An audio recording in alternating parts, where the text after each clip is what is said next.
हं.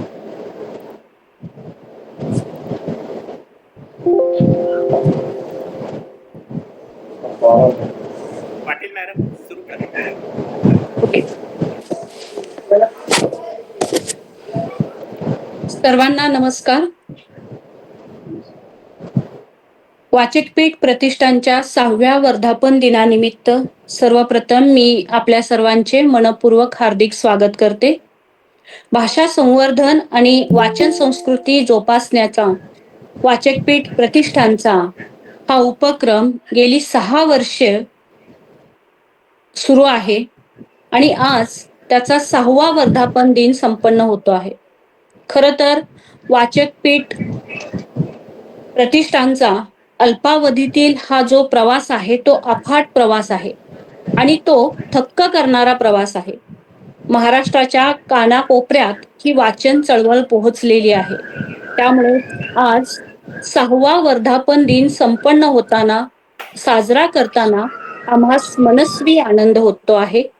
या कार्यक्रमास उपस्थित विशेष व्याख्याते माननीय नरेन गेडाम सर, अध्यक्ष माननीय चंद्रकांत भोसले सर, वाचकपीठ प्रतिष्ठानचे सर्व सदस्य, वाचकपीठवर नेहमीच भरभरून प्रेम करणारे रसिक, वाचक आणि या कार्यक्रमास उपस्थित सर्व साहित्यिकांचे मी शब्दसुमनाने प्रथम मनपूर्वक स्वागत करते. वाचावे ते आम्ही हे ब्रीदवाक्य घेऊन वाचकपीठ परिवार फक्त वाचकांनाच नाही तर साहित्यिकांनाही वाचतं करतो. वाचन संस्कृती रुजण्यासाठी निरंतर आणि निरपेक्ष भावनेने प्रयत्न करणारी ही संस्था आहे. सामान्य वाचकालाही कविता कळली पाहिजे, त्याची काव्य जाणीव समृद्ध झाली पाहिजे, ही तळमळ वाचकपीठ प्रतिष्ठानची आहे. त्यामुळेच एखादा कविता संग्रह कसा वाचला पाहिजे, कसा समजून घेतला पाहिजे याचे दिशादर्शन वाचकपीठ करते. आज वाचकपीठ प्रतिष्ठानचा 6वा वर्धापन दिन आपण साजरा करीत आहोत. खरं तर विपरीत काळाची जीवघेणी अनुभूती जर आपल्याला कुणी दिली असेल तर ती कोरोना काळाने. श्वासांवरचा विश्वास उडून जाण्याच्या या काळात अनेक आधाराची बेटही निर्माण झाली.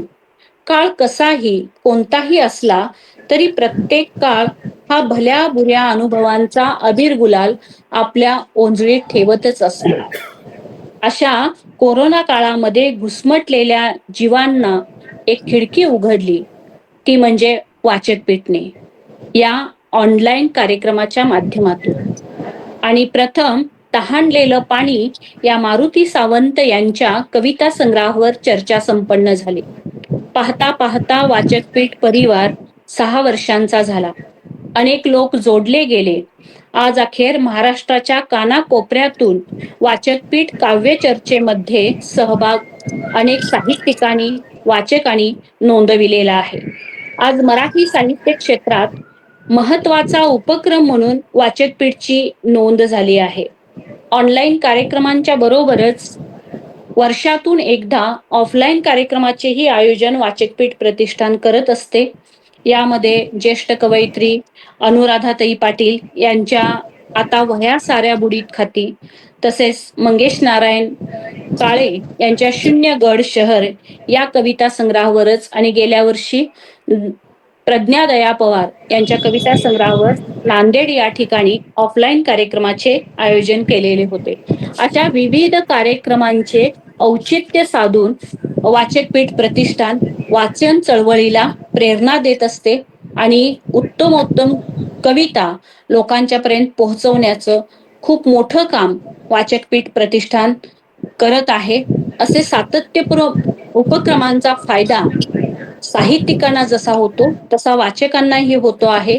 त्यासाठी आदरणीय चंद्रकांत भोसले सर, भास्कर निर्मळ सर, सावंत सर यांच्या मार्गदर्शनाने वाचकपीठ परिवाराचे सर्वच कार्यकारिणी सदस्य असतील, वाचकपीठ परिवाराचे सदस्य असतील, अत्यंत आत्मीयतेने हे उपक्रम घेत आहेत. आज आपण या कार्यक्रमाचे औचित्य साधून विख्यात वक्ते माननीय नरेन गेडाम सर यांना आमंत्रित केलेले आहे. समाज जीवन संस्कारित करण्यासाठी वाचनाची भूमिका या विषयावरील विचार ते आपल्या समोर ठेवणार आहेत. त्यांचा अल्पसा परिचय मी आपल्या समोर मांडते आहे.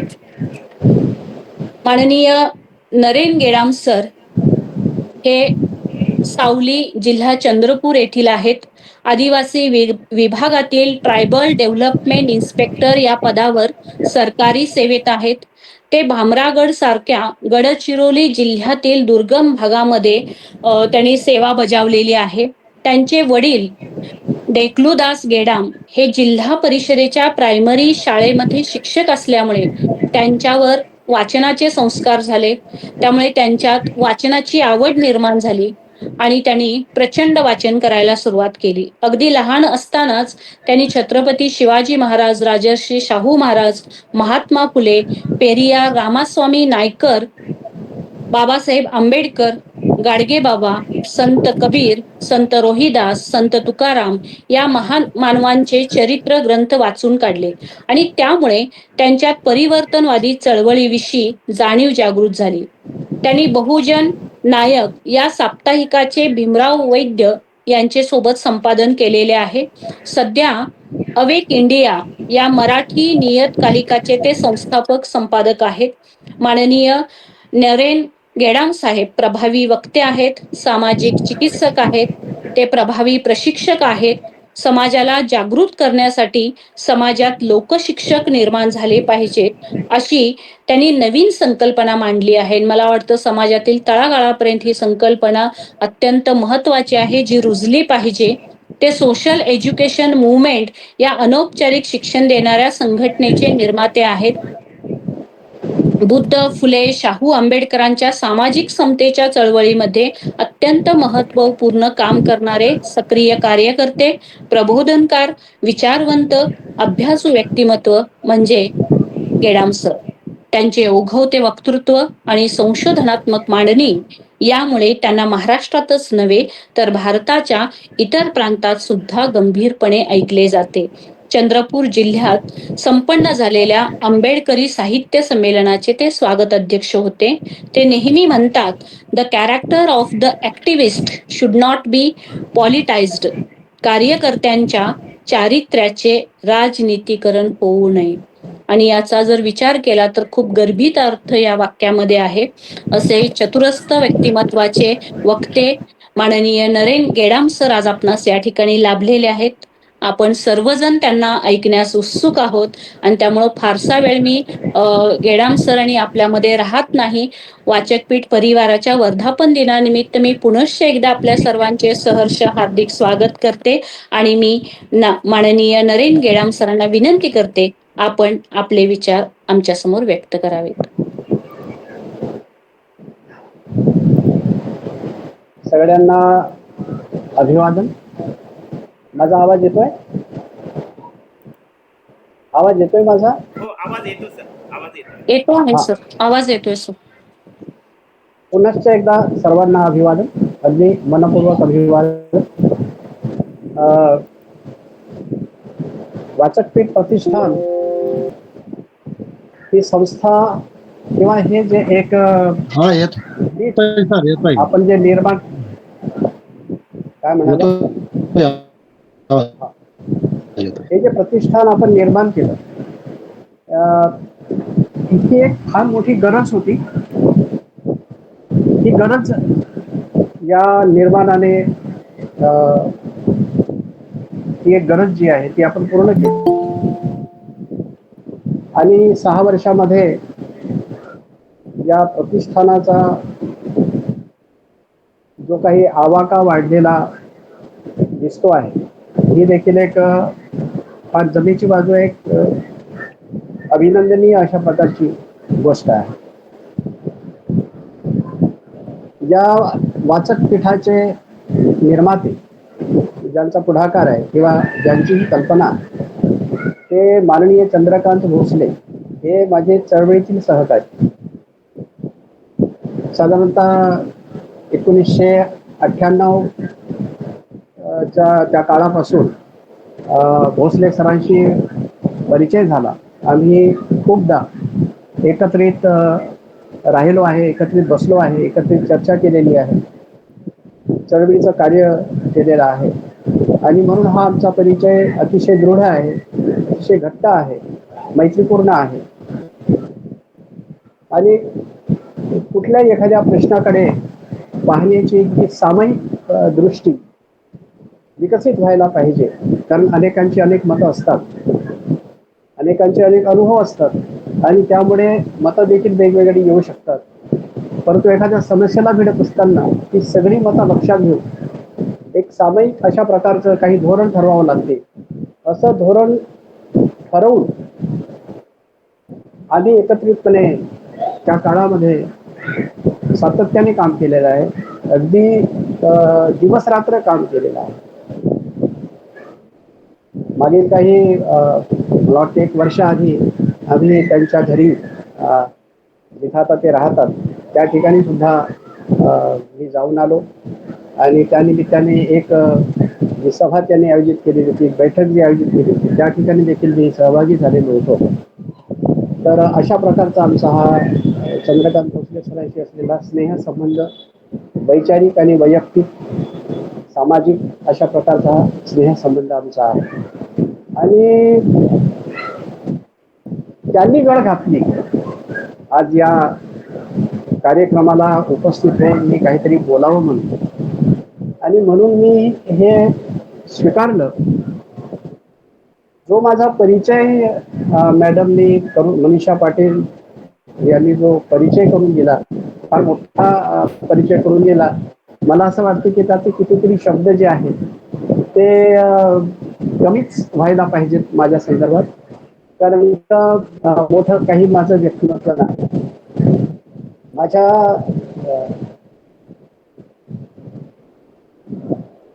एकूण व्यक्तित्वापेक्षा मला जी बिरुदं आपण सगळ्यांनी जोडली, विशेष करून परिचय देत असताना, ती खूप जास्त आहेत. आजचा हा जो विषय आपण या ठिकाणी ठेवलेला आहे, समाज जीवन संस्कारित करण्यासाठी वाचनाची भूमिका.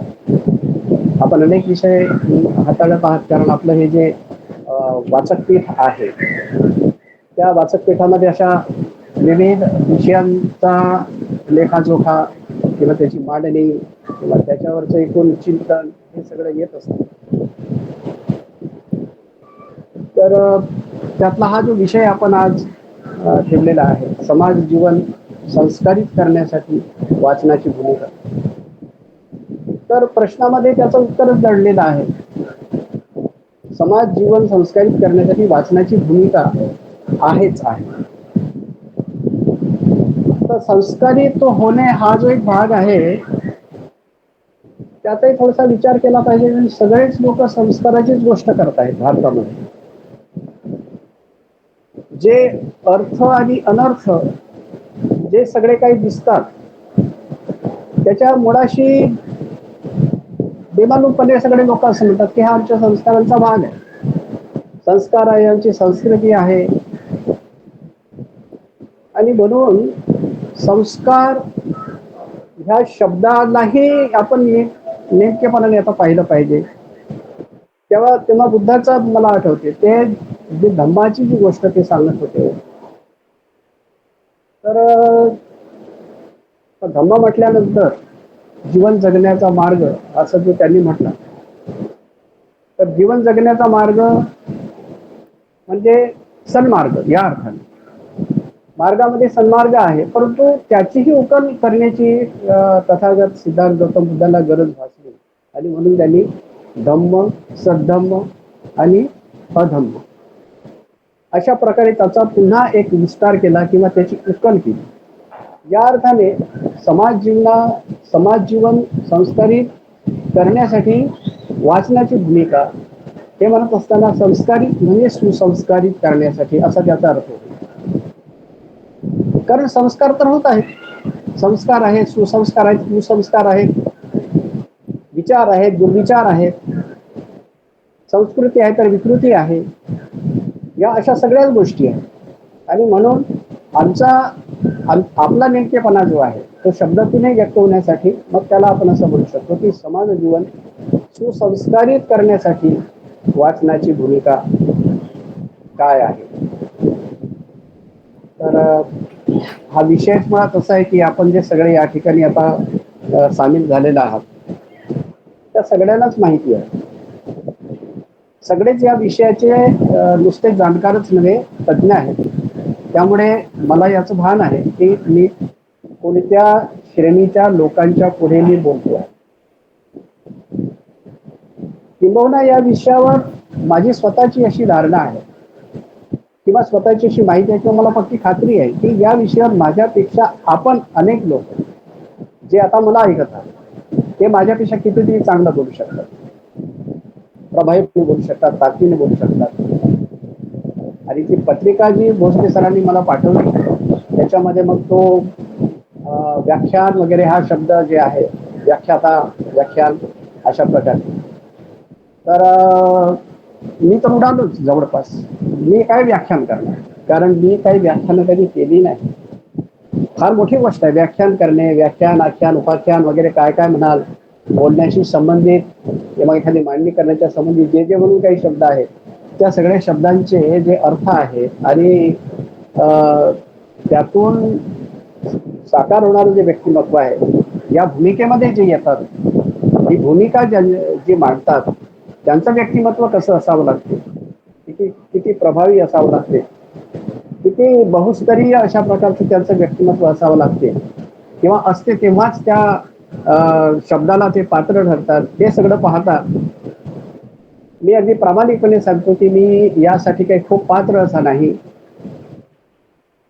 जे काही मागील काळामध्ये माझ्या बोलण्यातील एक लय असेल किंवा बाकीच्या सगळ्या ज्या गोष्टी किंवा जी वैशिष्ट्य मांडल्या गेली परिचय देताना ती फारशी आहेत माझ्याजवळ आजच्या घडीला असं मला वाटत नाही. परंतु आमच्या सन्मित्रांनी, भोसले सरांनी मला हा आग्रह केला आज या ठिकाणी, म्हणून मी आपल्या पुढे उभा आहे, बोलतो आहे. समाज जीवन आजचं कसं आहे, आजची वर्तमान परिस्थिती कशी आहे आणि ही सध्याची वर्तमान परिस्थिती किती प्रदीर्घ काळापासून या देशामध्ये आहे हे आपल्या सगळ्यांना माहिती आहे. आणि त्यामुळे आपलं मन अस्वस्थ आहे. आपल्याकडे प्रत्येक जण या वर्तमान काळाला धरून चिंताग्रस्त आहे, चिंता करताय कसं होईल, कसं होणार या देशाचं, या देशातील लोकांचं, देशातील दगडधोंड्याचं काय व्हायचं असेल, जे काय व्हायचं असेल ते माणसांचं आणि जे जे जिवंत प्राणी आहेत, जीवित ज्या एंटिटीज आहेत, लिव्हिंग एंटिटीज ज्याला आपण म्हणू, त्यांचं काय होईल, विशेषतः माणसांचं काय होईल हा प्रश्न आज सगळ्यांच्या पुढे आहे. संस्कारित करण्याची गरज आहे, समाजाला संस्कारित करण्याची गरज आहे असं आपण जेव्हा म्हणतो तेव्हा तिथंच स्पष्ट होते की समाज जसा संस्कारित पाहिजे एक चांगलं जीवन मनुष्याला लाभण्यासाठी किंवा या सृष्टीतील सगळ्या जीवांना लाभण्यासाठी जशा प्रकारचं एक समाज जीवन पाहिजे तशा प्रकारचं ते नाही, ही स्पष्टता आहे आपल्याकडे, आपल्या मनात, आपल्या बुद्धिमत्तेमध्ये ती स्पष्टता आहे आणि म्हणूनच आपण ती चिंता व्यक्त करतो.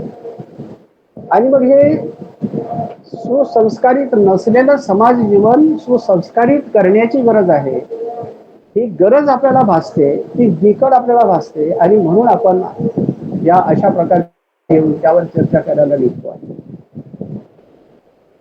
प्रचंड मोठा काळ झालेला आहे. हा समाज एक कुठला प्रगतिशील एक ऊर्ध्वगामी दिशा असलेला समाज, अशा प्रकारचा समाज नाही, तो बनला पाहिजे. समाजामधल्या ज्या विकृती आहेत, संस्कृती म्हणत संस्कृतीमध्ये असलेल्या ज्या विकृती आहेत त्या सगळ्या विकृती काढण्याचा हा जो आपला प्रयत्न आहे तो किती पिढ्यांचा आहे. महामानव ज्योतिबा फुले, सावित्रीबाई फुले यांचा तो दीर्घोद्योग आयुष्यभर त्यांनी खस्ता खाऊन जे सगळे जी कामं केली, जी मांडणी केली, नुसती मांडणीच नाही केली, मांडणीच्या सोबत प्रत्यक्षात व्यवहारामध्ये त्यांनी जो लढा उभारला, आधुनिक काळाच्या इतिहासामध्ये जर आपण पाहिलं तर तिथून आपण ज्योतिबा फुल्यांच्या पासून जी सुरुवात करतो, सार्थपणे त्यांना आपण भारतीय सामाजिक क्रांतीचे पितामह आपण त्यांना म्हणतो. किती मोठा काळ झालेला आहे. त्यानंतर शाहू महाराज, बाबासाहेब आंबेडकर त्यांचे सगळे समकालीन, महामानव ज्योतिबा फुलेंचे समकालीन, बंगालपासून तो पंजाबापासून तो दक्षिणेपर्यंत महामानव ज्योतिबा फुलेंच्या काळामध्ये जे आपल्या परीने चळवळी चालवत होते. शाहू महाराजांचा काळ, सयाजीराव गायकवाडांचा काळ आणि या काळामध्ये देशाच्या अन्य भागामध्ये चाललेली आंदोलनं, डॉक्टर बाबासाहेब आंबेडकरांचा काळ आणि त्यांच्याही काळामध्ये त्यांच्या समकालीनांचे जे काही प्रयत्न चाललेले होते देशभरामध्ये, आपापल्या मजुराप्रमाणे, आपापल्या पोहोचीप्रमाणे, हे सगळे होते कशासाठी? तर वर्तमान जो समाज आहे, भारतीय समाज आहे, तो एक चांगला समाज नाही. हा जो भारतीय समाज आहे, याची जी समाज रचना आहे, ही समाज रचना योग्य नाही. ही बदलली पाहिजे. ही जी वर्तमानातली समाज व्यवस्था आहे, या व्यवस्थेमुळे कोट्यावधी लोकांचं जीवन हे नरकप्राय झालेलं आहे. या निष्कर्षाला पोहोचलेली ही सगळी मंडळी आहे. कोण? महामानव ज्योतिबा फुले, सावित्रीबाई, त्यांचे सहकारी, शाहू महाराज, त्यांच्या काळातील बाकीची सगळी मंडळी, बाबासाहेबांच्या काळातील बाबासाहेबांच्या सकट बाकीची सगळी मंडळी, हे सगळे अस्वस्थ होते की समाज असा नको आहे. जशा प्रकारचा समाज आज आहे, जशा प्रकारच्या समाजामध्ये आपण आज जगत आहोत, हा काय भूषणास्पद नाही, भूषणावह नाही. हे जे मानवी जीवन आहे, हे प्रतिष्ठेचं नाही. हे मानवी जीवन जर्जर झालेलं आहे. ही जी समाज व्यवस्था आहे, समाजातील लोकांचे जे पारस्परिक संबंध आहेत, व्यवहार आहेत, हे दुर्भावनेने भरलेले, द्वेषाने भरलेले, कपटाने भरलेले. हा चांगला समाज नाही. हा संतुलित समाज नाही. हा असंतुलित अशा प्रकारचा समाज रचना, आणि म्हणून ही बदलली पाहिजे. आणि मग ही बदलली पाहिजे तर मग त्याच्या जागी काय आणलं पाहिजे, यांची एक सुस्पष्ट कल्पना महामानव ज्योतिबा फुलेंची, सावित्रीबाईंची होती. तीच कल्पना डॉक्टर बाबासाहेब आंबेडकरांची आणि इतर त्यांच्या समकालीनांची बऱ्यापैकी तशा प्रकारची होती. आणि हा लढा आज मग किती वर्षांचा झालेला आहे. महामानव ज्योतिबा फुलेंच्या प्रयत्नापासूनच जर आपण त्याची कालगणना करू म्हटलं तर किती वर्षे लोटून गेलेली आहेत. आपण प्रयत्न करत आहोत. आता आपलं बोलणं, आजचं जे आयोजन आहे, तेही त्याच गोष्टीला, तोच धागा धरून आहे. म्हणजे किती मोठा प्रदीर्घ काळ आपण एक प्रयत्न करत आहोत, समाज जीवन संस्कारित, सुसंस्कारित करण्यासाठी. आजही ती चर्चा तेच शब्दावली धरून कायम आहे. आणि ह्याच्यावरून आपण मोजलं पाहिजे की समाज परिवर्तन किती झालेलं आहे. आता जगभरामध्ये एक व्याख्या जी मान्य पावलेली आहे समाज परिवर्तनाची. समाज परिवर्तन म्हणजे समाज कुसंस्कारातून सुसंस्काराकडे नेणे, म्हणजे समाज परिवर्तन. वाईटाकडून चांगल्याकडे नेणे. समाजाची जी घडी विस्कटलेली आहे, जे मानवी व्यवहार वाईट झालेले आहेत,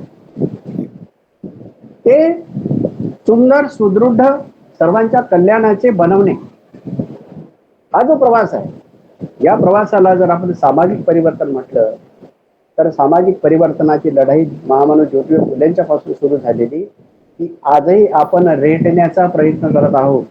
इतक्या प्रदीर्घ काळामध्ये एकूण मानवी जीवनामध्ये या सगळ्या गत इतिहासातील प्रयत्नांच्या मुळे किती बदल झाला आणि किती बदल होणे शिल्लक आहे, या सगळ्या गोष्टींचा आपण विचार केला पाहिजे. प्रयत्नांच्या मध्ये आमच्या आधीच्या पिढीचे लोक कुठे कमी पडले का, ते जर कमी पडले असतील तर का कमी पडले, कुठे कमी पडले, कसे कमी पडले, ती जी काही त्या ज्या काही उणीवा आहेत त्या दूर करण्यासाठी त्यांच्याकडनं काही प्रयत्न झाले का, किंवा काही संकेत आहेत का त्यांनी सोडलेले. वर्तमानामध्ये आपण जे काही प्रयत्न करत आहोत तर आपण मागील इतिहासाचं पुरेसं भान आपल्याला आलेलं आहे का. खरंच आपल्याला तो सगळा संघर्ष,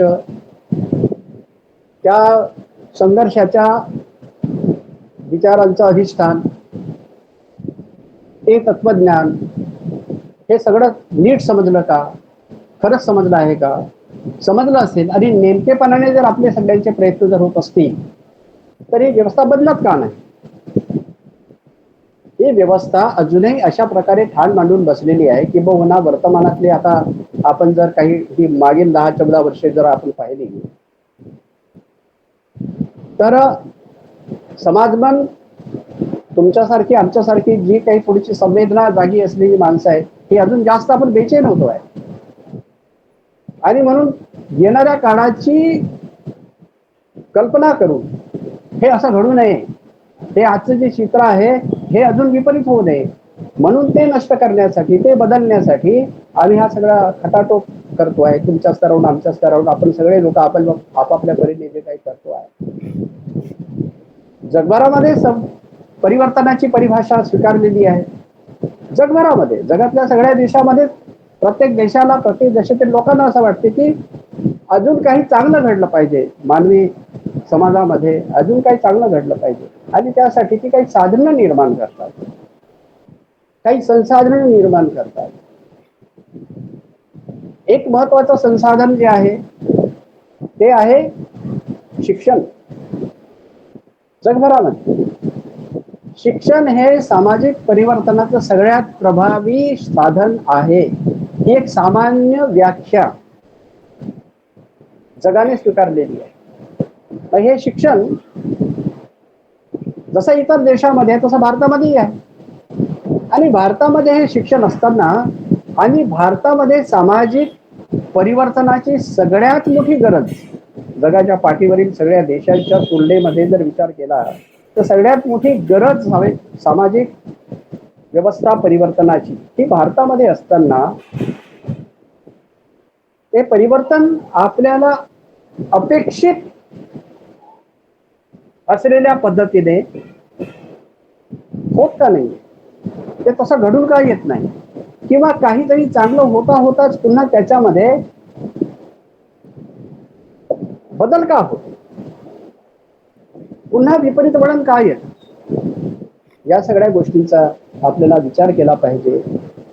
आपण एक वाचक पीठ असल्यामुळे स्वाभाविकपणे आपण हा विषय ठेवला आहे. या परिवर्तनाचा जो काही मोठा असे विषय आहे, जी काही व्यापक अशी वेगवेगळी साधनं आणि संसाधनं आहेत, त्यातलं एक संसाधन हे जे वाचन आहे, हे संसाधन आहे काय. मग हे संसाधन असेल तर या संसाधनाचा उपयोग झाला पाहिजे आणि म्हणून वाचनाच्या संबंधाने भूमिका मांडल्या गेली पाहिजे आणि ही भूमिका तळागाळापर्यंत पोहोचली पाहिजे, असा आपला जो एक दृष्टिकोन आपण या ठिकाणी ठेवलेला आहे. आणि म्हणून आपण थोडंसं आपल्या सगळ्या बोलण्याला लिमिट करून किंवा मर्यादा घालून आपण या विषयापर्यंत, आपण या विषयाला थोडंसं हे केला पाहिजे, या विषयाला थोडा न्याय देण्याचा प्रयत्न केला पाहिजे. वाचलं पाहिजे म्हणजे काय वाचलं पाहिजे, वाचणे काय, वाचणे काय, त्याचा आपल्याशी काय संबंध आहे. आपण वाचतो, बाकीचे प्राणी वाचतात का, आपण का वाचतो, आपण वाचायला शिकलो, आपण काय वाचतो आणि कसं काय वाचू शकतो. आपण वाचणं आलं कशामुळे, जिथे लिहिणं आहे तिथे वाचणं आहे. लिहिलं नसेल तर वाचणार नाही आपण. कोणी जर लिहिलेलं नसेल तर वाचण्याचं कारणच नाही. बोलणं राहू शकते, वाचन असू शकत नाही. जिथे वाचन आहे तिथे काहीतरी लिखित असावं लागतं. लिखित असेल तरच आपण वाचू. तेव्हा वाचन लिखाण आणि वाचन एकाच वेळेला उद्भवलेल्या गोष्टी आहेत आणि लिहिण्यासाठी माणसांनी हजारो हजारो वर्षे प्रचंड धडपड केली आहे लिहिण्यासाठी. दगडावर लिहिलं किती परिश्रमाचं काम. आज आपण एक बॉल पेन घेतो आणि भर लिहून काढतो. त्या दगडावर एक एक रेषा उमटवण्यासाठी एक एक शब्द लिहिण्यासाठी किती प्रचंड मोठे परिश्रम झाले. इतके परिश्रम करून लिहावंसं का वाटलं, कशासाठी वाटलं? हा सगळा प्रचंड मोठा दीर्घोद्योग, प्रचंड मोठा कष्टपर प्रवास माणसाने जो केला, कशासाठी? हे महत्वाचं आहे. हे जे लिहिलेलं आहे हे महत्वाचं आहे. हे लोकांनी, येणाऱ्या अनंत पिढ्यांनी हे वाचलं पाहिजे, हे समजून घेतलं पाहिजे. हा ज्ञानाचा प्रवास हा अशा प्रकारे लिहिण्यासाठी किती मोठी धडपड. कशावर नाही लिहिलं, दगडावर लिहिलं, झाडाच्या सालीवर लिहिलं, मातीच्या पट्ट्या बनवून त्याच्यावर त्या भाजून ठेवल्या. अशा प्रकारची ग्रंथालय प्राचीन काळामध्ये निर्माण झाली, पुस्तकालय निर्माण झाली. ती होती कशासाठी? लिहिणाऱ्यांनी कोणीतरी हे वाचलं पाहिजे म्हणून लिहिलं आणि ते लिहिलं आहे ते आता वाचणं आपल्याला गरजेचं आहे. ते व्यवस्थितरित्या वाचलं पाहिजे. त्यासाठी आपण ही वाचन संस्कृती उभी, लर्निंग कल्चर, हे कल्चर निर्माण झालं पाहिजे. आता लिहिण्याच्या नादामध्ये काही लिहिलं जाते आणि लिहिण्यामधला हा भलेबुरेपणा जो आहे तो काही आजचा नाही. आज जशा प्रकारचं एक अत्यंत वाईट निकस दर्जाचं साहित्यही उपलब्ध आहे, त्याचीही निर्मिती तेवढ्याच वेगाने होताना दिसते आहे. तर हा प्रकार आजचाच नाही आहे, प्राचीन काळापासून हा प्रकार आहे. जीवनाला दिशा देणारं साहित्य आणि जीवनाला विकृतीकडे नेणारं साहित्य, अशा प्रकारचे प्रवाह आहे. आपण ज्या प्रवाहाची चर्चा करतो आहे की जीवनाला, मानवी जीवनाला सुस्थितीत आणणारं, मानवी जीवन समृद्ध करणारं, मानवी जीवन, मानवी मेंदू उन्नत करणारं अशा प्रकारचं वाचन हे झालं पाहिजे. आज आता वाचनाची जी स्थिती आहे,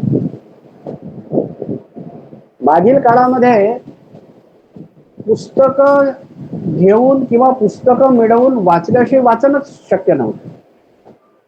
आजच्या काळामध्ये आता डिजिटल प्लॅटफॉर्म आलेले आहेत ज्यावर आपण बोलत आहोत.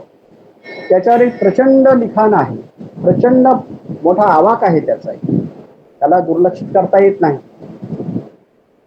दुर्लक्षित केला पण जाऊ नये. आजची ती गरज आहे आणि हे आपण आता सगळ्या जगाने स्वीकारलेलं आहे आणि म्हणून तो प्लॅटफॉर्म आपण आज या ठिकाणी तो प्लॅटफॉर्म आपण वापरत आहोत. पण वाचलं पाहिजे. याही काळामध्ये, वाचनाच्या ह्या काळामध्ये, डिजिटलायझेशनच्या काळामध्ये अशा प्रकारची अद्ययावत यंत्रणा असतानाही एक सर्वे सांगतो, आज जगात सगळ्यात जास्त पुस्तकं पाश्चिमात्य देशामध्ये छापली जातात, खरेदी केली जातात आणि वाचली जातात. आणि ज्ञानाचा डंका मिळवणाऱ्या आमच्या भारतामध्ये हा जो शॉर्टकट आहे कसला, युट्यूबचा किंवा अजून काही अशा प्रकार, त्याचे कुठले कुठले प्लॅटफॉर्म्स आहेत आपल्याला, तुम्हाला माझ्यापेक्षा जास्त माहिती आहे, त्याचा वापर जास्त होतो. आणि ज्या देशांच्या मध्ये हे सगळं आधुनिक तंत्रज्ञान निर्माण झालं, त्या देशातील तरुण, त्या देशातील लोक आजही छापील पुस्तकं घेऊन मोठ्या प्रमाणात वाचतात. आणि भारताची तुलना करताना, एका प्रचंड लोकसंख्येच्या देशाशी तुलना करताना आपण त्यांच्या खिसगंतीतही नाही. वाचनाची ही अनास्था आज या देशामध्ये आहे. वाचतच नाही, अनेक लोक वाचतच नाही. आणि गंमत अशी की जे पुस्तकं खरेदी करतात ती देखील फारसं वाचत नाही. आणि एक बऱ्यापैकी शब्दप्रयोग मॅडमनी केला परिचय देताना, की आम्ही साहित्यिकांना हे वाचतं करतो आहे. एक कमालीची गोष्ट आहे. साहित्यिकांना काय वाचतं करायचं? साहित्यिकांनी तर वाचलेलंच असते असं आपण गृहीत धरलेलं आहे. परंतु मला हेही माहित आहे की ट ला ट र ला र कविता लिहिणाऱ्यांची संख्या किती मोठी आहे. म्हणजे दीर्घ चिंतनातून, गहन अनुभवातून, अभ्यासातून निर्माण होणाऱ्या कविता आणि बाकीचं सगळं जे साहित्य, कादंबऱ्या असतील, नाटकं असतील, अजून काही, ही एक वेगळी बाब. आणि दाखवेपणासाठी एक 4-2 काव्यसंग्रह, कविता संग्रह वाचून त्यावरही टला ट लावून थोडासा अल्पसा बदल करून आपल्या नावाने लेखन छापणारे, कविता छापणारे, अजून काही काही साहित्य निर्माण करणारे लोकांची एक मोठी संख्या आहे. अशा परिस्थितीमध्ये वाचनाची रुची आणि तेही एक उत्तम दर्जाचं साहित्य वाचण्याची रुची, माणसांच्या वास्तविक गरजांना भिडणारं व्यक्तिमत्व निर्माण करू शकेल अशा साहित्याचं वाचन करण्याची रुची या पिढीमध्ये निर्माण करणे एक मोठं काम. आपण ते करायला निघालात म्हणून मी अगदी अंतःकरणपूर्वक, अगदी मनपूर्वक, हृदयपूर्वक मी आपल्या सगळ्यांचं अभिनंदन करतो. हा आपला जो प्रवास आहे, आपल्या या प्रतिष्ठानाचा विस्तार हा प्रचंड मोठा होत जावा अशी इच्छा मी व्यक्त करतो. संवेदनशील मनाच्या निर्मितीसाठी वाचन खूप आवश्यक आहे.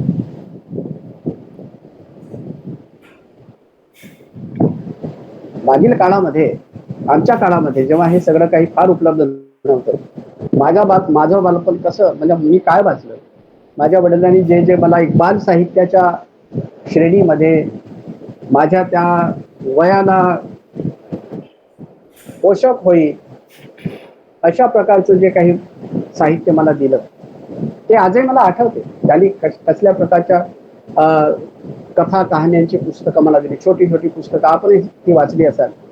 खास करून ती पंचतंत्र असेल, अरेबियन नाईट्स असेल, किंवा जन्मकथा ज्याला जातक कथा म्हणतात, बोधिसत्वाच्या किंवा बुद्धाच्या त्यांनी उपदेश करण्यासाठी तो जो प्लॅटफॉर्म वापरला त्याला जातक कथा म्हणतात. ते जन्म खरे होते की कसे होते तो काय आपला विषय नाही, पण जे उद्बोधन केलेलं आहे, जो उपदेश त्यांनी केलेला आहे, त्यासाठी तो जो प्लॅटफॉर्म वाटला जातक कथा म्हणजे जन्मकथा, त्या जन्मामध्ये त्यांनी काय काय केलं वगैरे अशा कथा, तर त्या प्रकारे त्यांनी मांडणी केली. हे साहित्य आमच्या बालपणामध्ये आम्हाला मिळालं. आम्ही आमच्या मुलांना ते देण्याचा प्रयत्न केला. मुलांचं उत्तर असं आहे, तुमचा जमाना वेगळा होता, आज आम्हाला हे सगळं वाचण्याची फुरसत नाही. तुमचे अनुभव तुमच्या स्वतःच्या घरामध्ये किंवा तुमचा जो भवताल आहे त्यामध्ये काय असतील मला माहिती नाही, परंतु मला मिळालेलं हे उत्तर आहे. माझ्या वडिलांनी जेव्हा मला हे साहित्य पुरवलं त्यावेळेला मी अधाशासारखा तुटून पडलो.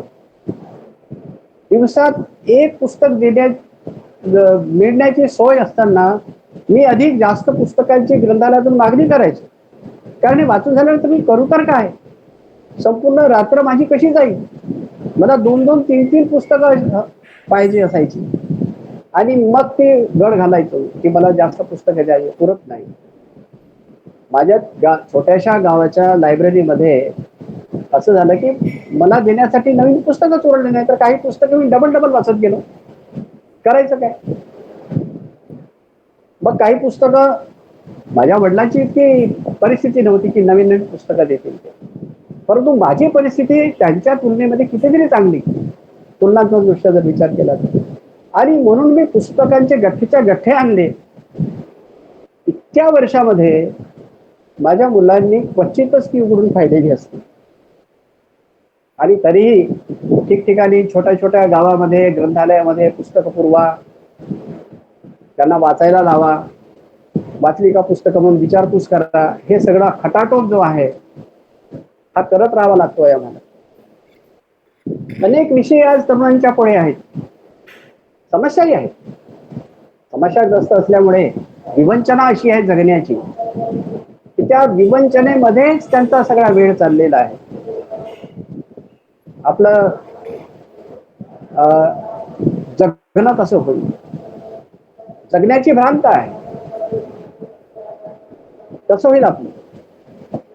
आणि म्हणून त्या चिंतेमध्ये कोणाचा फोन येतोय का, त्या चिंतेपायी ते वाचन करत नाही, अशी पण परिस्थिती आहे. पण अशा सगळ्या काळातही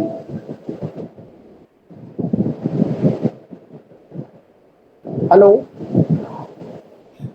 हा आवाज येतो येतो येतो. हा हा, मी बोलण्याच्या याच्यामध्ये खूप जास्त बोलत चालू आहे का, आटोपायला पाहिजे मला? नाही नाही काय नाही, बोला बोला. हा हा. तर मला असं वाटलं की कोण आला तर आपल्यापैकीच कोणी फोन केला की काय असं मला वाटतं, तो कदाचित दुसऱ्या कोणाचा असेल. एनिवे, तर हे जे त्याला आपण काय म्हणू की समाजाला पुन्हा एक गती देण्यासाठी समाजातील बालकांचं, युवकांचं मन, त्यांची बुद्धी पुन्हा एकदा वाचनाकडे आकृष्ट करणे, त्यांना वाचनामध्ये रमवणे हे अत्यंत गरजेचं आहे.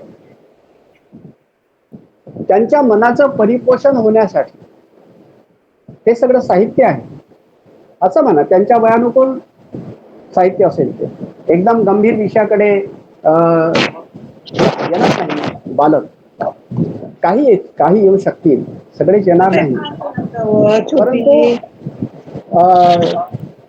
यासाठी आपल्या ज्या योजना गावागावामध्ये वाचन साहित्य पुरवण्याच्या, त्या देखील आपल्याला करणं गरजेचं आहे. आणि ते वाचलं गेलं पाहिजे. आपण पुरवलेलं साहित्य त्यांनी वाचलं का, ते वाचता आहेत का, आणि वाचत नसतील तर आग्रहपूर्वक आणि विशेष प्रकारचे प्रयत्न करून त्यांनी ते वाचलं पाहिजे. हा देखील उपक्रम चालवणे अत्यंत गरजेचं झालेलं आहे. कारण माझा स्वतःचा अनुभव आहे की काही ठिकाणी पुस्तकं दिली, अनेक ठिकाणी पुस्तकं दिली, परंतु मग नंतर असं लक्षात आलं की ती पुस्तकं फारशी वाचल्या नाही गेली. काही थोडक्यांनी वाचलेली आहेत, बाकी मग ती तशीच आहेत असं पण लक्षात आलं. त्यांना वाचतं करणं, साहित्य पुरवणे आणि वाचतं करणं हे देखील गरजेचं आहे. त्यासाठी आपण कशा प्रकारचे प्रयत्न करू शकतो हे देखील आपण पाहणं हे गरजेचं आहे. त्यांना पटलं पाहिजे, या पिढीला पटलं पाहिजे की ग्रंथासारखा मित्र नाही. ते कोण, एक अर्नेस्ट हेमिंग्वे, अमेरिकन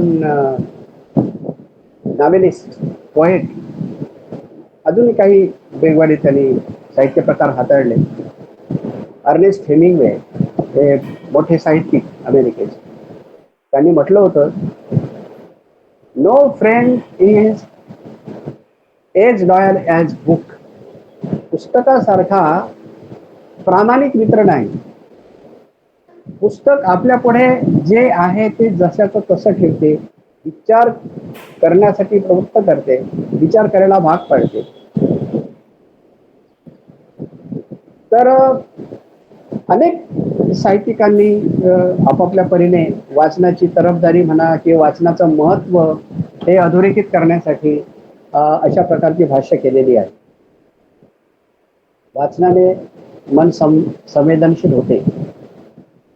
संवेदनशील मनाच्या निर्मितीसाठी वाचन संस्कृती निर्माण होणं आवश्यक आहे.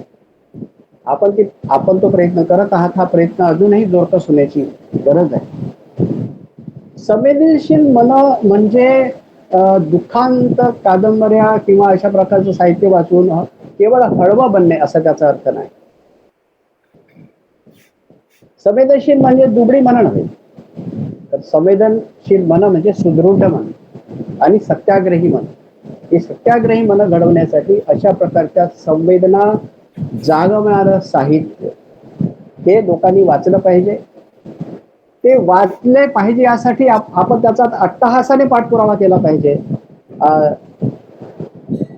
यासाठी अजून कुठली समांतर जी प्लॅटफॉर्म्स आहेत ती आपण वापरली पाहिजे.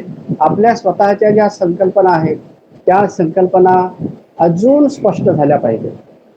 खास करून ज्या देशामध्ये आपण राहतो त्या देशामधलं जे चवचाल जी चवचाल समाज रचना आहे त्याला अजून कुठले कुठले प्रकारचे शब्द लागतील आपापल्या मजदुराप्रमाणे आपण सगळे वापरत असतो. परंतु ही जे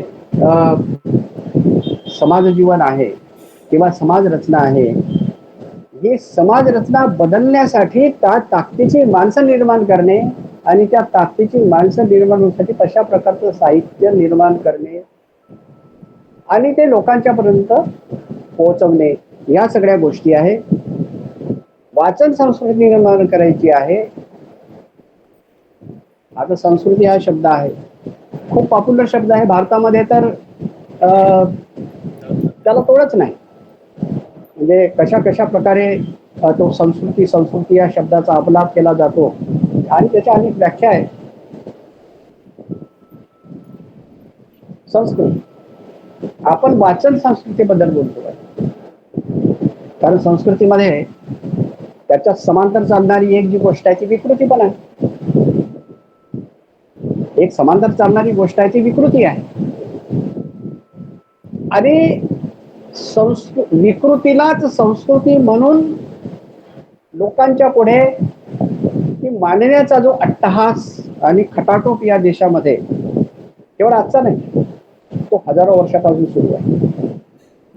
त्याच्याच विरोधात तर आपल्या महामानवांनी ही सगळी मानवतेची लढाई लढलेली आहे आणि आता तो वारसा आपल्याकडे आलेला आहे. त्या लढाईचा वारसा आपल्याकडे आलेला आहे आणि मग आता लोकांना समाजाला आपल्याला वाचतं करण्यासाठी काय काय करता येईल तर हा आपल्या पुढे असलेला प्रश्न आहे. कारण आपल्या कुठल्याही प्रयत्नामध्ये आपल्या समस्या काय आहेत किंवा आपल्या पुढे असलेल्या प्रश्नाचं स्वरूप काय आहे हे नीट समजलं पाहिजे. आता या व्यवस्थेच्या विरोधामध्ये कुव्यवस्थेच्या विरोधामध्ये म्हणजे विकृतीच्या विरोधामध्ये संस्कृती निर्माण करण्याचा संघर्ष असं म्हणा. महामानव ज्योतिबा फुलेचा प्रयत्न जो आहे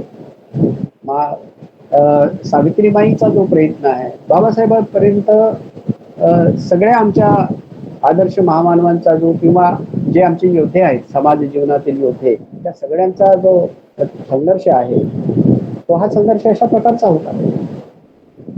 काय संघर्ष होता तो की विकृती नष्ट करून संस्कृती निर्माण केली पाहिजे आणि विकृतीलाच संस्कृती समजणाऱ्या लोकांचा पितर त्यासाठी उघडं पाडलं पाहिजे आणि त्या अर्थाने त्यांचं सगळं ते लिखाण आणि सगळी मांडणी जी आहे संस्कृती कशाला समजत होते ते अंतर्बाह्य समग्र जीवनाची उन्नत अवस्था म्हणजे संस्कृती. संस्कृती म्हणजे प्रकृतीत विकृती निर्माण होऊ नये म्हणून विचार आणि आचारावर कराव्याचा संस्कार. संस्कृती म्हणजे लोकांच्या समूहाची जीवनशैली त्यांचं वर्तन विश्वास समजुती मूल्ये प्रतीके एका पिढीकडून दुसऱ्या पिढीकडे हस्तांतरित केली जातात. संस्कृती संवाद आहे. हे संस्कृती व्यापक संस्कृतीसाठी जे लागू आहे ते आपल्या जे वाचन संस्कृती आहे त्यासाठी तेच लागू आहे. विचार जगण्याच्या पद्धती विश्वास भाषा नियम मूल्ये आणि प्रत्येकी यांची एक प्रणाली संस्कृती आहे. या देशामध्ये हजारो वर्षापासून संस्कृतीच्या नावाखाली जे जे काही आपल्या पुढे आणण्याचा प्रयत्न झालेला आहे आजही मोठ्या प्रमाणात होतो आहे. त्यातलं खरंच ते संस्कृतीला धरून किती आणि विकृतीला धरून किती याचा खुलासा लोकांच्या पर्यंत आपल्याला करावं लागेल. आज संस्कृती हा जो अनुकरणीयतेच्या माध्यमातून पिढ्या दर पिढ्या हजारो वर्षापासून जे आपल्यावर बिंबलेलं आहे, त्यातलं काय चांगलं असेल, जे सर्वकालिक असेल ते तर राहणार, परंतु जे नको आहे ते काढण्यासाठी आपल्याला त्याचा पर्याय उभा केला पाहिजे. दुसरी गोष्ट, अशी महत्वाची गोष्ट ज्याच्यावर मला बोललं पाहिजे, की हे सगळं करत असताना आमच्या आधीच्या पिढ्यापासून ज्योतिबांपासून तो वर्तमानापर्यंत आपले इतके प्रचंड मोठे प्रयास जे झालेले आहेत, ते ही एक जी विकृती आहे या देशामध्ये, त्या विकृतीचं सरळ सरळ म्हणजे तुम्ही त्याचा काय अर्थ घेणार मला माहिती नाही, परंतु या देशातली विकृती म्हणजे जसं बाबासाहेबांनी अधोरेखित केलं की caste is the problem of all problems in India.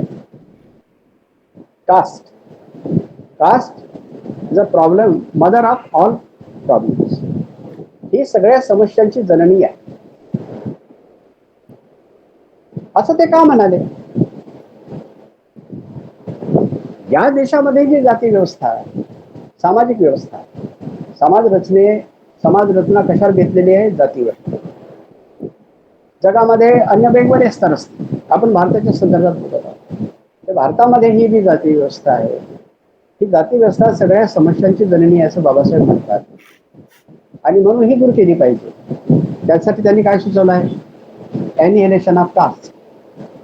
Caste म्हणजे जाती व्यवस्था, रचना.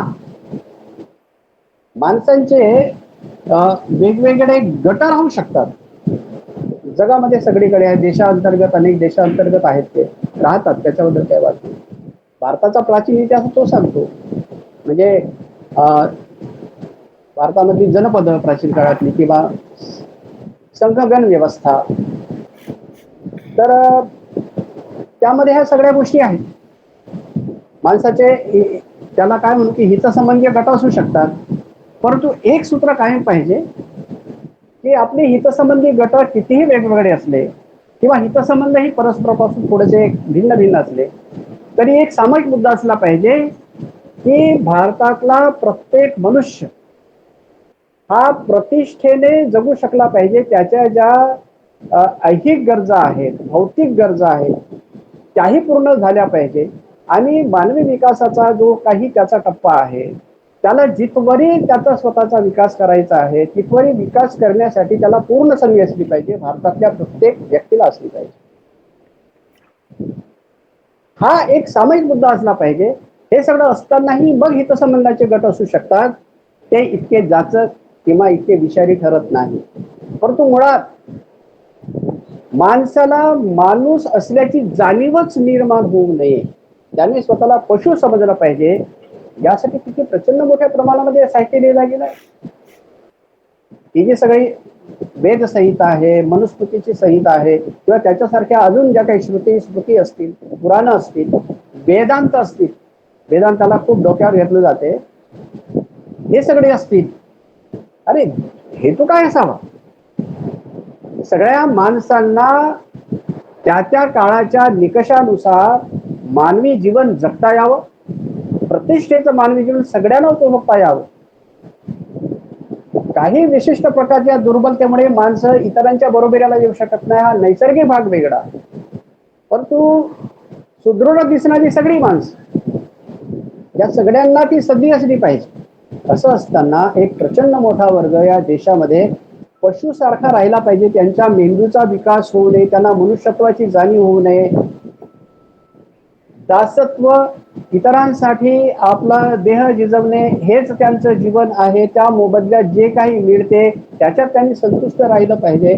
अशा प्रकारचा संस्कार त्यांच्यावर प्रतिबिंबित करण्याची प्रचंड मोठी योजना या देशामध्ये हजारो वर्षापासून सुरू आहे, आणि तिच्याच विरोधामध्ये आपला संघर्ष आहे. त्या व्यवस्थेचं आकलन जर आपल्याला परिपूर्ण झालेलं आहे, तर मग आपण ती व्यवस्था पूर्णपणे नामशेष करण्यामध्ये आतापर्यंत यशस्वी का झालो नाही, हा प्रश्न आहे. आणि हा जेव्हा प्रश्न उद्भवतो तेव्हा एखादा विचार संचलित करण्यासाठी, एखाद्या विचाराच्या आधारावर एक व्यवस्था निर्माण करून ती तिथं यशस्वी संचलन करण्यासाठी जी एक व्यवस्था लागते, संघटन व्यवस्था, संघटनात्मक व्यवस्था, काय आपला समतेचा जो प्रवाह आहे या देशामध्ये, विषमतेच्या विरोधात एक विषमतावादी व्यवस्था आहे, ज्याला पॉप्युलरली संपूर्ण जगभर ब्राह्मणिकल सिस्टम म्हणतात. ब्राह्मण वर्चस्वाची सामाजिक रचना व्यवस्था, आणि त्याच्या विरोधामध्ये समतेची व्यवस्था, समतेचा प्रवाह, विषमतेच्या प्रवाहाच्या विरोधामध्ये समतेचा प्रवाह, हा जो संघर्ष या देशामध्ये आहे, याचं संघटनात्मक स्वरूप आपण पाहिलं. संघटनात्मक स्वरूप काय आहे? विषमतावाद माणसाला, सर्व माणसांना समान न मानणारा, असंख्यांची संधी नाकारणारा, असंख्यांचं मनुष्यत्व हिरावून घेणारा असा जो विषमतावादी प्रवाह आहे, तो प्रवाह आपलं संघटन कौशल्य कसं वापरतो, आणि त्याच वेळेला ही विषमता नष्ट व्हावी, ही विषमतावादी मूल्य व्यवस्था, ही विषमतावादी सामाजिक रचना ही नष्ट व्हावी म्हणून झटणारा, धडपडणारा समतावादी प्रवाह, या प्रवाहातील आम्ही सगळे लोक, आमच्या मागच्या पिढ्यापासूनही जर आपण विचार केला तर हा समतावादी विचार प्रवाह चालवणारे लोक, त्यांचं संघटनात्मक कौशल्य कशा प्रकारचं आहे याचा विचार केला पाहिजे. जो आपला दृष्टिकोन आहे, जो आपला हेतू आहे, जे आपलं इप्सित आहे, जे आपलं टार्गेट आहे, जे आपल्याला घडवून आणायचं आहे, जे ध्येय आपण ठरवलेलं आहे, त्या ध्येयाच्या अनुरूप आपल्या संघटनांच्या वाटचाली आहेत काय, किंबहुना आपल्या संघटनाच्या बांधणी तरी तशा आहेत काय, याचा विचार केला पाहिजे. विषमतावादी प्रवाहातील लोक ज्या चाणाक्षपणे, ज्या धूर्तपणे आणि फार दूरचा विचार करत जशा प्रकारची पावलं टाकतात, जशा प्रकारच्या योजना आखतात, त्या तुलनेमध्ये आम्ही समतावादी प्रवाहातील लोक, मागच्या पिढ्यांचाही विचार करा, केवळ आम्ही म्हणजे आजच्या वर्तमानाबद्दल मी नाही बोलत आहे, हा प्रवाह खरंच असं चालत आलेला आहे का? ज्या प्रकारची गरज आहे, ज्या प्रकारचं ध्येय आहे आपल्यापुढे, ते साध्य करण्यासाठी जशा प्रकारची यंत्रणा पाहिजे तशा प्रकारची यंत्रणा निर्माण झाली आहे का? म्हणजे काळ ज्योतिबांचा असू द्या, काळ शाहू महाराजांचा, बाबासाहेबांचा, पेरियारांचा, कोणाचाही काळ असू द्या, किंवा त्यानंतरच्या नेत्यांचा काळ असू द्या, या सगळ्याच काळांच्या मध्ये ब्राह्मणशाही म्हणजे विषमतावाद टिकवण्यासाठी जे प्रयत्न केले गेले, जशा प्रकारचे प्रयत्न केले गेले आपल्या उद्दिष्टासाठी, समतेच्या उद्दिष्टासाठी, तशा प्रकारच्या संघटना आपल्याकडे आपण निर्माण करू शकलो का? त्याच्या प्रकारचे टप्पे आपण ठरवू शकलो का? त्या टप्प्यांचे यशापयश आपण मोजून पाहू शकलो का? यशापयशाचा विचार करून त्याच्या फेररचनेचा विचार आपण करू शकलो का? या सगळ्या गोष्टींचा आपल्याला विचार करावा लागेल आजच्या घडीला.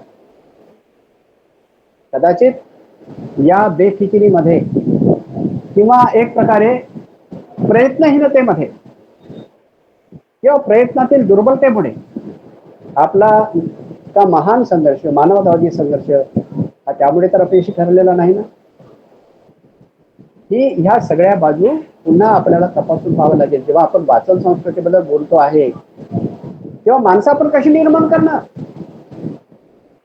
की मूल्याधारित जी माणसं आहेत, कारण वाचन संस्कृती त्यासाठी आहे ना.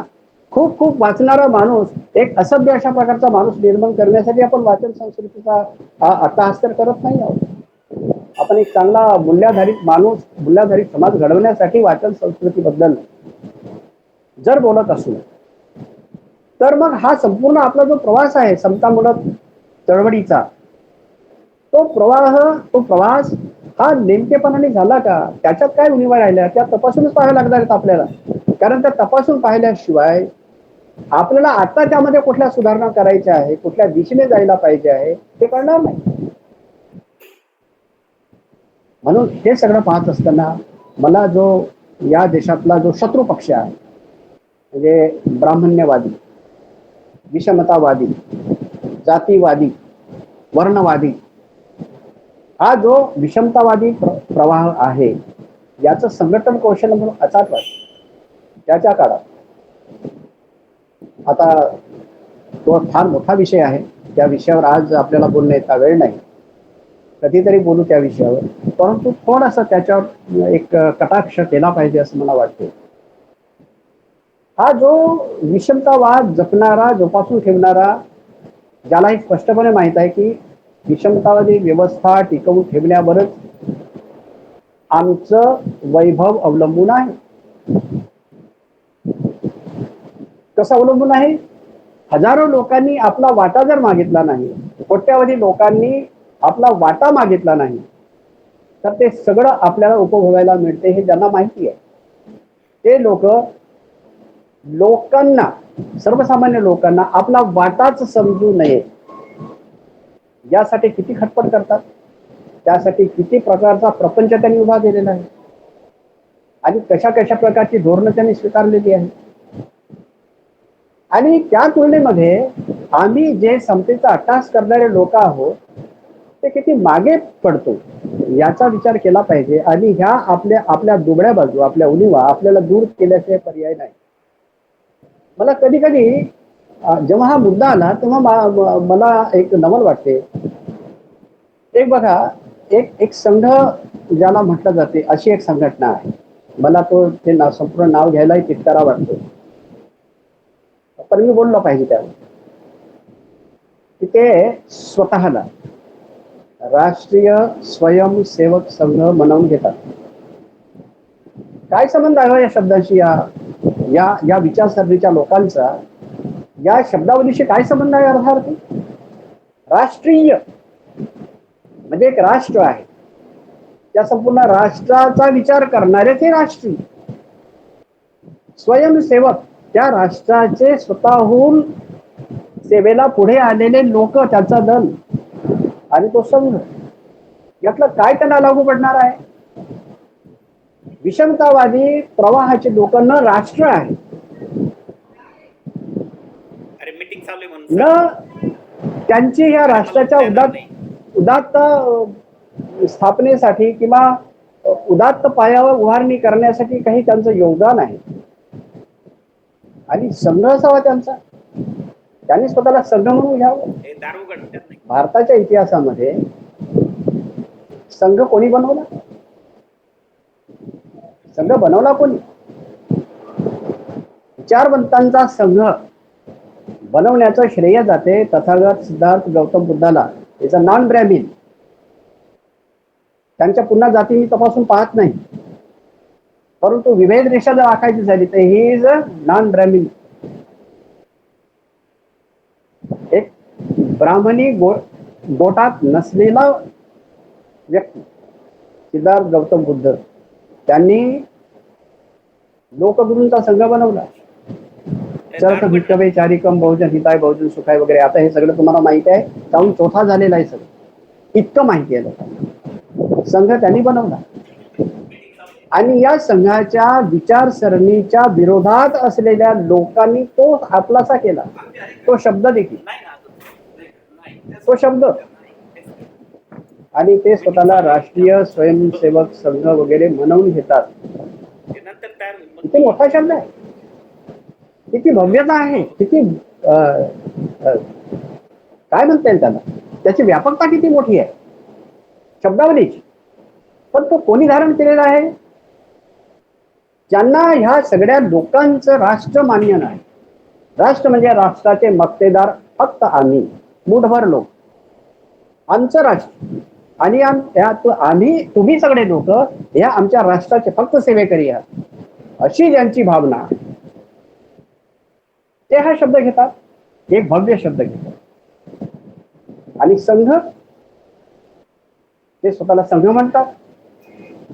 अरे त्यांचा तर संप्रदाय आहे. मला नवल या गोष्टीचं वाटते की आपण त्या संप्रदायाला संप्रदाय न म्हणता संघ का म्हणतो? ते स्वतःसाठी किती मोठं नाव घेऊ द्या, आम्ही त्याला मान्यता का देतो? आम्ही आमच्या बोलण्यामधून त्यांच्या मर्यादा स्पष्ट का करत नाही? म्हणून आपण हा शब्दप्रयोग देखील करू नये. राष्ट्रीय स्वयंसेवक संघ म्हणू नये. आम्ही RSS म्हणा, आणि RSS ची उकल जेव्हा करण्याचा प्रसंग येतो तुमच्यावर, तेव्हा ती उकल अशी केली पाहिजे. माझ्या मते मला असं वाटते, रोग संक्रामक संप्रदाय असं का नाही बोलत आम्ही? ठीक आहे, तुम्ही अजून वेगळ्या पद्धतीने त्याचं नामकरण करू शकता.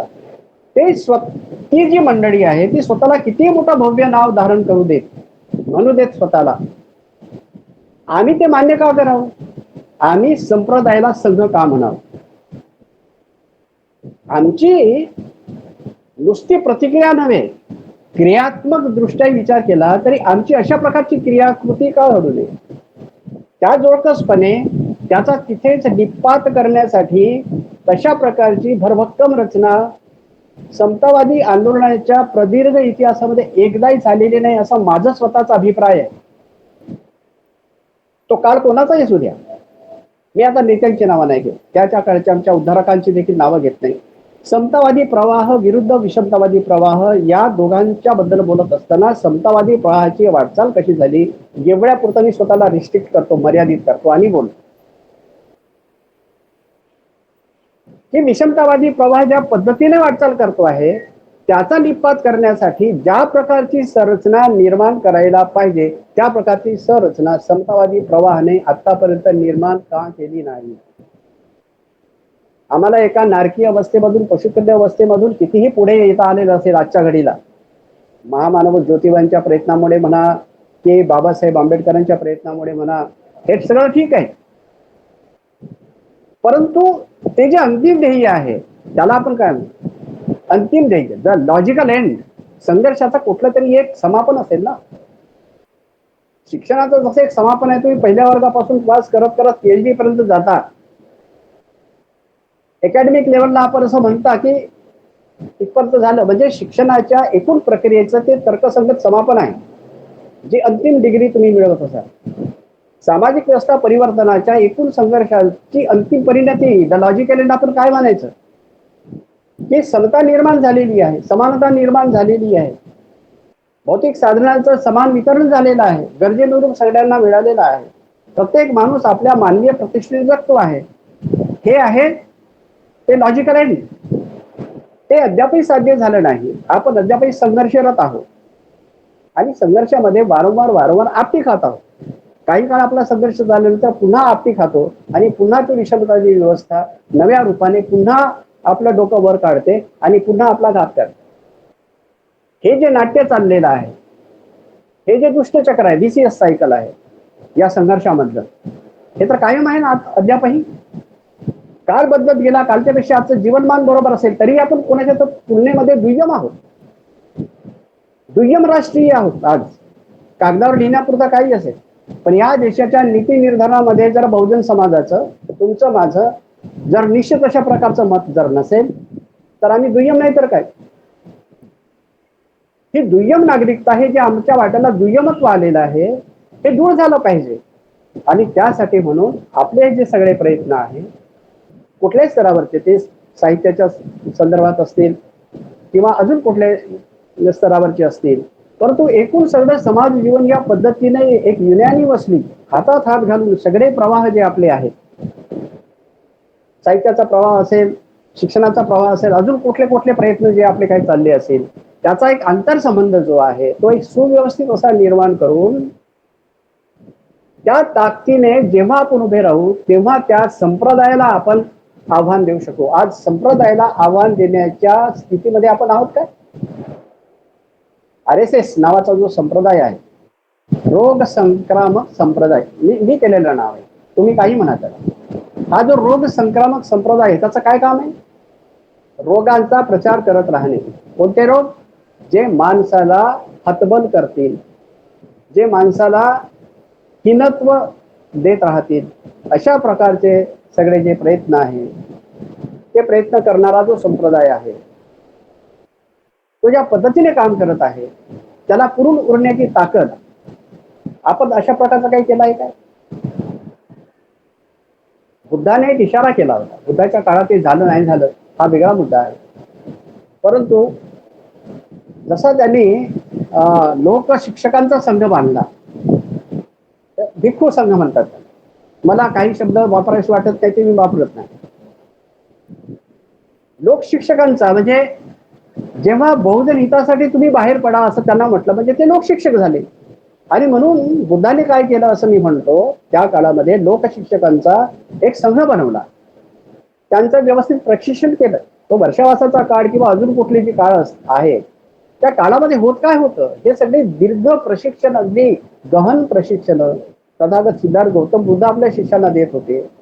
आणि ते अगदी असे त्याला काय म्हणता येईल की सगळ्या शस्त्रांनी संपन्न झालेले अशा प्रकारचे योद्ध्यासारखे, म्हणजे अज्ञानाच्या विरोधामध्ये ज्ञानाचा प्रकाश घेऊन जाणारे ते गुरु, ते लोकगुरु हे त्या प्रशिक्षणातून तयार करून त्यांनी दशदिशांनी पाठवले.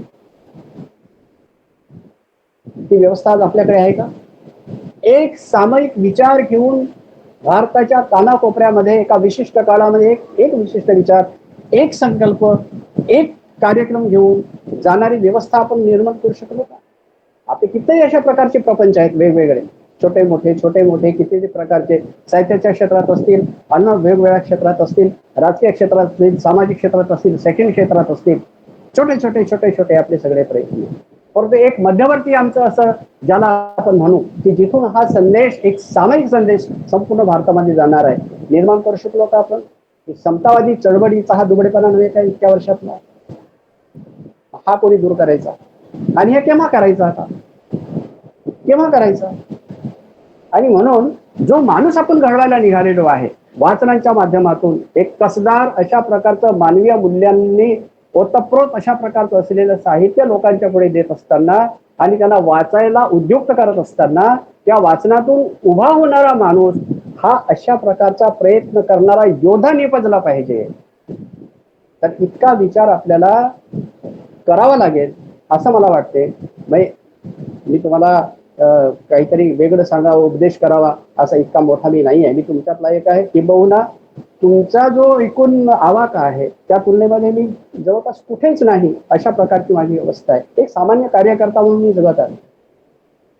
एक सामान्य कार्यकर्ता त्या काळामध्ये जे जे करणं शक्य आहे ते करण्याचा, त्याच्यामध्ये सहभागी होण्याचा, भोसले सर असतील, अजून बाकीची आमची सगळी मंडळी आहे, हे अशी जर तुलना केली ते माझ्यापेक्षा मोठी माणसं आहे.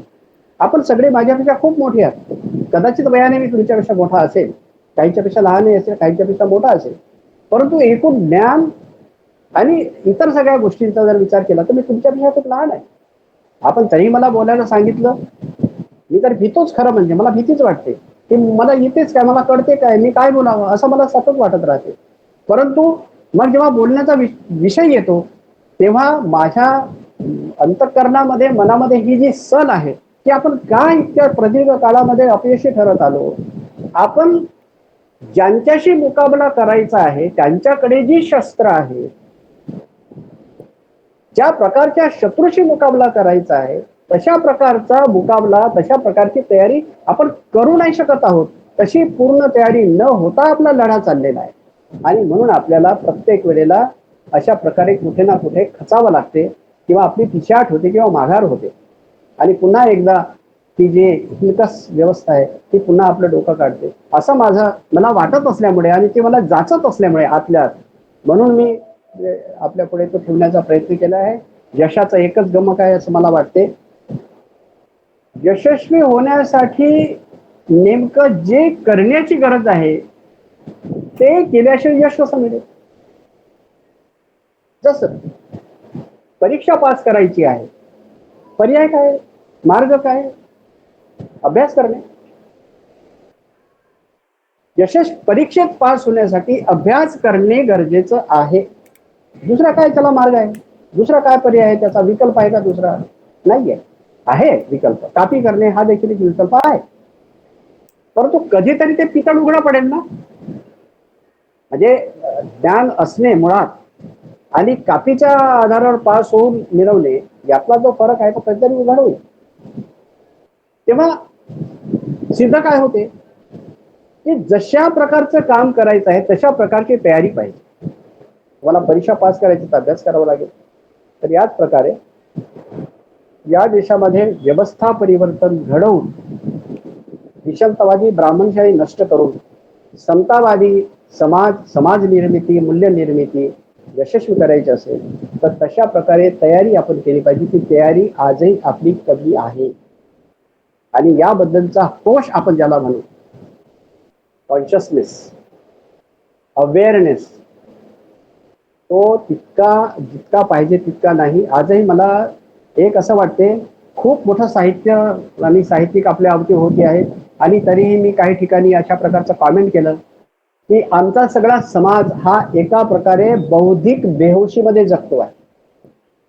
बौद्धिक बेहोशीमध्ये तुम्ही तुमच्या भाषेकडेच बघा ना. नुसतं एक भाषा, आमचं सगळं साहित्य मोठ्या प्रमाणात बहुतांश हे कोणाच्या भाषेत आपण लिहितो आहे?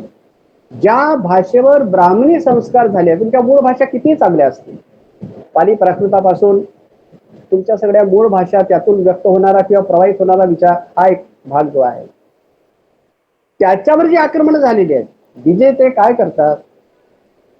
एक म्हण मी ऐकलेली होती, एक वाक्य कुठलं आता विचारवंताचं नाव मला आठवत नाही, पण ते असं म्हटलंय, you kill the language, you kill the nation. तुम्हाला एक राष्ट्र जर गारद करायचं असेल, त्यांची भाषा संपवा. त्याचा फार मोठा आशय विषय असू शकतो. आम्हाला जी भाषा लाभलेली आहे पाठ्यपुस्तकांच्या माध्यमातून, शिक्षणाच्या माध्यमातून, जे शब्द ग्रहण करत करत करत करत आपलं भाषा वैभव निर्माण झालेलं आहे आणि ज्यातून ज्या भाषा वैभवाचा विचार करून, वापर करून आम्ही आमचं साहित्य निर्माण करतो, तिथला एक एक शब्द हा मानवी मूल्यांच्या कसोटीवर तपासला असताना, समतावादी विचारसरणीच्या कसोटीवर तपासला असताना तो प्रत्येक शब्द यथायोग्य आहे का, चपखल आहे का, लिहिणाऱ्यांनी याचं भान ठेवलं आहे का? किती शब्द तुम्ही अनाहूतपणे, सहजपणे आपल्या लिखाणात, बोलण्यात, व्यवहारात आणत असतात. आम्ही सगळे लोक आणत असतो. याला काय म्हणायचं? याला बौद्धिक बेहोशी नाही म्हणून तर अजून काय म्हणून? तुम्ही जर या देशातली जी मूळ विचारसरणी आहे, मूळ विचारसरणी म्हणजे ब्राह्मणी व्यवस्था निर्माण होण्याच्याही आधीची जी मूळ व्यवस्था आहे, मानवतावादी अशा प्रकारची जी व्यवस्था आहे, त्या व्यवस्थेचा जो काही एकूण प्रवाह आहे आणि प्रवास आहे, ती जी भाषा आहे, त्या ज्या भाषा आहेत जशा प्रकारे विकसित झाल्या, विविध प्रकारचं ज्ञान घेऊन ज्या विकसित झाल्या, विकसित होत गेल्या, त्या सगळ्या भाषांचा जर विचार केला तर त्याच्यावर आज जो प्राबल्य आहे ते कशा प्रकारचं आहे? त्या मूळ जे तत्वज्ञान आहे भारत देशाचं, त्या तत्वज्ञानामध्ये जो एक जोरकस प्रवाह झाला, जग आपल्या डोक्यावर घेत आहे, तो एक बुद्धाचा जर विचार आहे. मी धर्माबद्दल नाही बोलत, मी धर्माबद्दल बोलत नाही, कोणाचे धर्म काय आहेत हा माझा विषय नाही, आणि बुद्धाचा हा अशा प्रकारे जसे बाकीचे धर्म आहे तशा प्रकारचा तो धर्म आहे अशी माझी मान्यता पण नाही. तो एक जीवन जगण्यासाठी एक सुयोग्य अशा प्रकारचं तत्वज्ञान आहे आणि त्यातली नीतिमूल्ये ही वैश्विक आहेत. त्याला धर्माच्या बंधनामध्ये अडकवण्याचा फालतूपणा करू पण नाही. तर जेव्हा मी असा विचार करतो तेव्हा बुद्धाच्या तत्वज्ञानाची काही जी ठळक वैशिष्ट्ये जी मला वाटतात. बुद्धाचं तत्वज्ञान एक तर अनात्मवादी आहे आणि अनिश्वरवादी आहे. आता मला या ठिकाणी एकत असलेल्या सगळ्या लोकांच्या बद्दल मला काही माहिती नाही, परंतु बुद्ध हा या देशाचा आद्य पुरुष आहे. तत्वज्ञानाच्या संदर्भात, नैतिकतेच्या संदर्भात बाकीचं सगळं सोडून द्या. बुद्धाच्या तत्वज्ञानाची जी ठळक वैशिष्ट्ये आहे त्या ठळक वैशिष्ट्याबद्दल बोलायचं झालं तर मला या दोन गोष्टी ज्या आहेत व्यवच्छेदक लक्षणं म्हणा त्याला लागल्यास तुम्ही. एक तर ते अनात्मवादी आहे आणि अनिश्वरवादी आहे. आता आपल्या एकूण भाषेमध्ये अनात्मवादाचा प्रभाव आहे का, अनिश्वरवादाचा प्रभाव आहे का, असेल तर तो किती? तो असा बडबडीतपणे मांडायचा विषय नाही आहे. तो संस्कार करण्याचा जर विषय असेल तर त्याची मांडणी देखील तशा प्रकारची असावी लागते.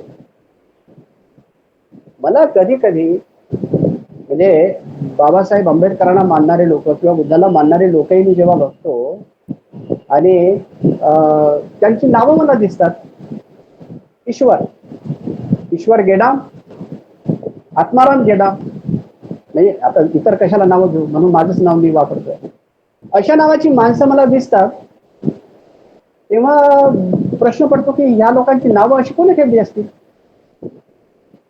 म्हणजे मागच्या 2 पिढ्या आधीची असतील तर तो मुद्दा वेगळा, पण आता नवीन याच्यामध्ये अशी नावं कोणी ठेवली असतील. राकेश, उमेश किंवा अशी कोणती नाव हे कोणी ठेवली असतील. ह्या नावाचा अर्थ कळतो का. तुमच्या अस्तित्वाचं पहिलं जे लक्षण आहे अस्तित्वाचं काय आहे ते तुमच्या नावाने तुमची ओळख होते. तुम्ही जात असाल, मी कुठे जात असेल आणि मागून जर मला नरेन असा आवाज जर आला तर मी थबकतो, कारण मला मिळालेली ती ओळख आहे. नरेन असं जर असा पुकारा झाला तर मी थबकेन. पण समजा त्याच्या जागी अनिल अशा प्रकारे कोणी म्हटलं तर मी कशाला मागे वळून पाहणार, पण नरेन म्हटलं की पाहिजे. म्हणजे माझ्या या जगामध्ये अस्तित्वाचं ते पहिलं लक्षण आहे. तिथून माझी ओळख सुरू होते, त्या नावानिशी मी आहे. आता आत्माराम हे नाव एखाद्या आंबेडकरवाद्याचं परिवर्तनवाद्याचं असेल तर मला आश्चर्य वाटते. बुद्ध तत्वज्ञान जर अनात्मवादी आहे तर तुमच्या भौतिक अस्तित्वाचं पहिलं जे चिन्ह आहे, पहिली ओळख जी आहे तुमचं नाव, हे त्या मूळ तत्वज्ञानाच्या सिद्धांताच्या विरोधात जाते हे तुम्हाला कळत नाही का. तुमचं नाव ईश्वर कसं काय राहू शकेल. तुम्ही नरेश ईश कसे काय राहू शकाल. इथून ह्या सगळ्या गोष्टींनाच मी बौद्धिक बेहोशी म्हटलेलं आहे. मग आता तुमच्या माझ्यासारख्या सगळ्यांच्या पुढे मग तो जो आज कामाचा आवाका, द मॅग्निट्यूड ऑफ वर्क आपण ज्याला म्हणू, ते कसं आहे, हे इतकं मोठं आहे की त्या बारीक बारीक गोष्टींचं देखील आकलन लोकांना करून द्यावं लागणार आहे. आणि मग तुम्ही सगळं बघा आता विचारपीठ वगैरे सगळे शब्द वापरायला लागलो आपण, नाही तर व्यासपीठ म्हणत होतो. आता त्याला बऱ्यापैकी झाल्या, पण असे कितीतरी शब्द आहेत जी ब्राह्मणी मूल्यांनी प्रदूषित झालेली आहे. असे कितीतरी शब्द आहेत, असे कितीतरी संज्ञा आहेत. म्हणून याच्या आता पुनर्व्याख्या करण्याची गरज आहे. हा सगळा जो त्याला पोल्युशन आपण जे म्हणू, हे पोल्युशन आपल्याला दूर करावं लागणार आहे. साहित्याच्या माध्यमातून हे सगळं मोठ्या प्रमाणात होऊ शकेल. आणि मग साहित्य वाचण्याच्या माध्यमातून हे लोकमानस जसं आपल्याला पाहिजे आहे तशा प्रकारचं ते आपण घडवू शकू. आणि हे सगळं घडत असताना मनुवाद्यांनी, ब्राह्मणवाद्यांनी जशा प्रकारची एक साहित्यसृष्टी किंवा विचारसृष्टी जी काही निर्माण केलेली आहे, त्याला प्रत्येक ठिकाणी एक एक शब्द तपासून त्याचा विकल्प आपल्याला निर्माण करावा लागणार आहे. आणि मग हे विकल्प निर्माण करण्यासाठी आपण लायक आहोत की नाही, आपल्याकडे काही त्याच्यासाठी असलेलं काही आहे का भांडवल. त्यांच्या प्राचीन भाषा आहेत, त्या प्राचीन भाषा ज्या भाषा चोरून ब्राह्मणांनी त्याच्यावर आपला संस्कार करून आपल्या नव्या भाषा निर्माण केल्या, तो सगळा त्यांचा जो खटाटोप आहे तो नजरेपुढे ठेवून आमचं मूळ तत्वज्ञानाला छेद देणारा शब्द आपल्याच तोंडून येऊ नये, लिखाणात बोलण्यात येऊ नये, ह्याच्यासाठी देखील आपल्याला धडपडावं लागेल. तर अशा प्रकारे सगळी जी समाज जीवनातील प्रदूषण आहेत हे नष्ट करण्यासाठी देखील आपल्याला प्रयत्न करावा लागणार आहे. आणि तेव्हा कुठे आपल्याला पाहिजे असलेलं साहित्य आपल्याला, म्हणजे या देशातील दलित गात्र लोकांना पुन्हा एकदा मानवीय जीवन प्राप्त करून देण्यासाठी जे सगळे काही प्रयत्न करेल त्यासाठी लागणारं हे जे काही साहित्य आहे, मानवी मन घडवणारं, हे योग्य साहित्य आपण निर्माण करू शकू. आणि मग हे योग्य साहित्य हे लोकांच्या वाचनामध्ये आलं पाहिजे. ती वाचन संस्कृती आपल्याला प्रयत्नपूर्वक आपल्याला घडवावी लागेल, निर्माण करावी लागेल असं मला वाटते. आता अजूनही मी काही बोललो तर ते बरंच काही असं होईल, पण मला असं वाटते की मी खूप काही बोलू नये. मला असं वाटते खूप काही बोलू नये म्हणजे मी खूप काही बोलून गेलो. मला वाटते आपण जो काही वेळ गृहीत धरला होता त्यापेक्षा बराच जास्त वेळ मी कदाचित घेतलेला आहे की काय अशी मला भीती वाटत आहे. त्यामुळे मी आपल्या सगळ्यांची क्षमा मागून मी या ठिकाणी थांबतो. धन्यवाद. सर्वांना अभिवादन. जय भीम. मी मनापासून नरेन गेडाम सरांचे आभार मानते. जवळपास 1.5 तासाच्या आसपास आपण आपले विचार व्यक्त केले. जसं मी सुरुवातीसच सांगितलेलं होतं की सामाजिक चिकित्सक सर आहेत आणि खरोखर त्यांच्या विषयाची सर्वस्पर्शी मांडणी जी त्यांनी केलेली आहे ती सामाजिक चिकित्सक पद्धतीने केलेली आहे. अनेक विचारधन सरांनी आज आपणास दिलेले आहेत. शिक्षण हे सामाजिक परिवर्तनाचे प्रभावी साधन आहे. वाचन हे यासाठी एक महत्वाचे संसाधन आहे. वाचन हे माणसाचा दृष्टिकोन घडवते. मानवी समाज उन्नत करणारे वाचन झाले पाहिजे. वाचनाची अनास्था संपायला हवी. संवेदनशील मनाच्या निर्मितीसाठी वाचन आवश्यक आहे.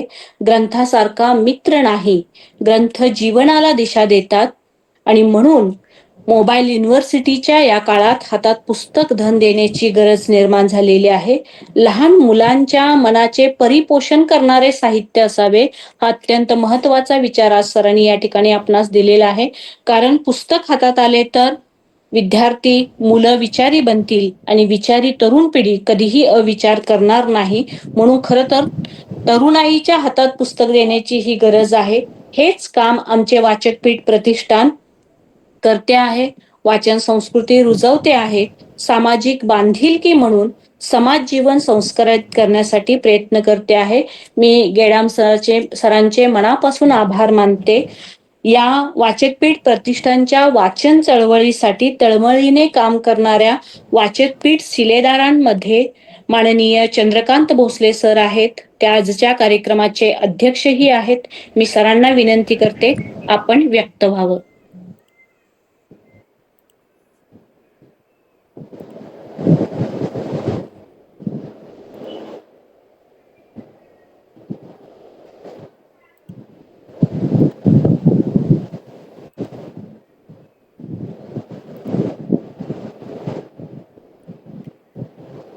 आजच्या कार्यक्रमाचे व्याख्याते आणि ज्यांनी अतिशय मौलिक विचार आपल्यासमोर ठेवले असे नरेन गेडाम सर, या ठिकाणी खास म्हणून उपस्थित असलेले भास्कर मुन sir, Swati Patil sir, Dilip Patil sir, आमचे वाचकपीठ प्रतिष्ठानचे सर्व सहकारी भास्कर निर्मळ पाटील, मारुती सावंत, दादा नन्नवरे, शरद ठाकर, प्रियाताई धारूरकर, माधुरी अविनाश कदम, मनीषा पाटील नांदेकर, अविनाश कदम, शिरीष जाधव, किरण भावसार, शर्मिला गोसावी, शशिकांत शिंदे, विता राजकर, आशा डांगे, गिरीश सोनार सर, साहेबराव दुबे, भास्कर हट्टे, मृणालिनी देशपांडे, संदीप काळे आणि मनीषा उगले. आजचा दिवस आमच्यासाठी अत्यंत आनंदाचा आणि अभिमानाचा. वाचकपीठ प्रतिष्ठान आज 6व्या वर्धापन दिनानिमित्त आपल्यासमोर आलेले आहे. 6 वर्षापूर्वी काही वाचन प्रेमीच्या छोट्याशा प्रयत्नाने सुरू झालेला हा प्रवास आज एका सशक्त चळवळीचे रूप घेत आहे. या 6 वर्षात कित्येक कार्यक्रम, चर्चासत्रे, पुस्तक चर्चा आणि वाचन संस्कृतीचा प्रसार करण्याचे कार्य वाचकपीठने सातत्याने केले आहे. या सर्व कार्यासाठी मी संस्थेच्या सर्व कार्यकर्त्यांचे अभिनंदन करतो. त्याचप्रमाणे आजच्या कार्यक्रमाचं संचालन करणाऱ्या मनीषाताई पाटील यांनी एक सुंदरसं लहान मुलांसाठी वाचनालय चालवलेलं आहे आणि हा उपक्रम अतिशय चांगला वाचकाच्या दृष्टीने आहे. आजच्या कार्यक्रमाचे मुख्य आकर्षण म्हणजे आजचा हा विषय समाज जीवन संस्कारित करण्यासाठी वाचनाची भूमिका आणि गेडाम साहेबांनी अतिशय उत्कृष्ट पद्धतीने समाज म्हणजे काय, समाजाचे संस्कार म्हणजे काय आणि त्यामध्ये असलेली वाचनाची भूमिका या सर्वांची उकल केलेली आहे.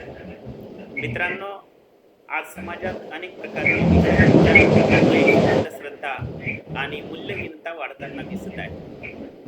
या पार्श्वभूमीवर वाचन ही केवळ एक व्यक्तिगत सवय नाही, तर ती सामाजिक संस्कार घडवणारी एक पुस्तके आपल्याला इतिहास शिकवतात, भविष्याची दृष्टी देतात आणि वर्तमान समजून घेण्याची क्षमता वाढवतात. एखादे चांगले पुस्तक वाचल्यावर मनुष्याची दृष्टी रुंद होते, सहनशीलता वाढते आणि दुसऱ्याच्या वेदना संवेदनशीलता जागृत होते. जेव्हा समाजातील व्यक्ती वाचन करतात तेव्हा तो समाज अधिक सुसंस्कृत, अधिक विचारशील आणि अधिक न्यायप्रिय असा होतो. डॉक्टर बाबासाहेब आंबेडकरांनी सांगितल्याप्रमाणे शिक्षण हे व्यक्तीचे आणि समाजाचे मुक्तीचे साधन आहे आणि या शिक्षणात वाचनाचा मोठा वाटा आहे.